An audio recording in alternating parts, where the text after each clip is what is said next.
இந்த வீடியோவில் இப்போ நம்ம மாடி தோட்டம் வீட்டு தோட்டம் வந்துட்டு ஃபஸ்ட்டு ஆரம்பிக்கிறோம் அப்படின்னா நம்ம ஃபஸ்ட்டு வந்துட்டு சிம்பிளாக சின்னதாக இருக்கிற செடி எது வந்துட்டு ஈஸியாக வருமோ அந்த செடியை வந்துட்டு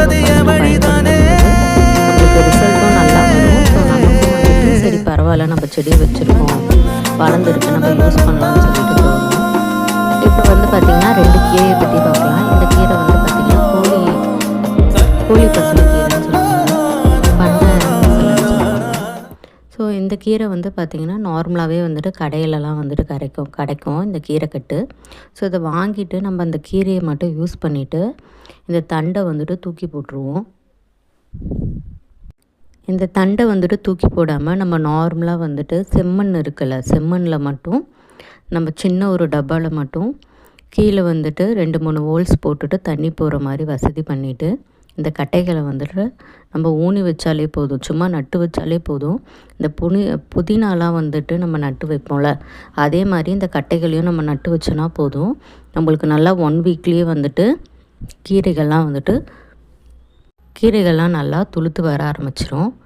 அதுக்கடுத்தது பார்த்திங்கன்னா ஒரு 2 வாரத்துக்குள்ளே நம்ம கீரையை வந்துட்டு பறித்து சமைக்கலாம்.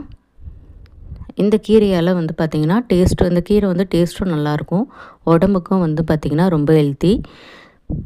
நெக்ஸ்ட்டு வந்து பார்த்திங்கன்னா இது பார்த்திங்கன்னா பசலைக்கீரை. இது வந்துட்டு சிவப்பு பசலைன்னு சொல்லுவாங்க, இதுலேயே வந்துட்டு பச்சை பசலையும் இருக்குது. இது வந்து இந்த இப்போ ஆல்ரெடி பார்த்த கீரை மாதிரி தான். இதையும் வந்துட்டு நம்ம கடையிலேருந்து வாங்கும் பொழுது இந்த கொடியாக நம்மளுக்கு அந்த தண்டோடு கிடைக்கும். இந்த தண்டை வந்துட்டு நீங்கள் கட் பண்ணி வைக்கலாம். இந்த தண்டை வந்துட்டு நம்ம இதே மாதிரி செம்மண்ணில், நான் ஆல்ரெடி அந்த கீரைக்கு சொன்ன மாதிரி இதையும் வந்துட்டு நம்ம செம்மண்ணில் வந்துட்டு நட்டு வச்சுட்டோன்னா போதும், அது பாட்டுட்டு வந்துகிட்டே இருக்கும். ஸோ இப்போ இந்த தண்டுலாம் வந்துட்டு நம்ம கடையில் வந்துட்டு கீரை கூட வாங்கும் பொழுது இந்த தண்டை யூஸ் பண்ணிக்கலாம். அப்படி இல்லைனா வந்துட்டு விதைகளும் விற்கிது. விதைகளை விட நம்ம இது மாதிரி கீரை விற்கிறவங்க கிட்டேருந்து கீரை வாங்கி யூஸ் பண்ணிவிட்டு இந்த தண்டை வச்சாலே போதும். ஸோ இதனால நம்மளுக்கு காசும் வந்துட்டு மிச்சமாகும். அதுக்கடுத்தது எப்போ வந்துட்டு மண் ட்ரையாக இருக்கிற மாதிரி இருக்கோ அந்த டைமில் மட்டும் நீங்கள் தண்ணி விட்டிங்கன்னா போதும்.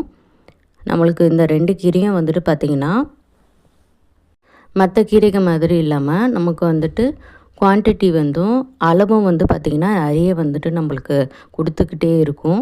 ஸோ நீங்கள் வந்துட்டு ஒரு வாட்டி வந்து இந்த கீரையை எடுத்து நீங்கள் 1 வாரம் பயன்படுத்தினீங்கன்னா அதே மாதிரி அந்த கீரையும் எடுத்துகிட்டு அடுத்த வாரத்துக்கு அதை வந்துட்டு நம்ம வாரத்தில் 1 நாள் நம்ம வந்து கீரை வந்துட்டு சேர்த்துக்க முடியும்.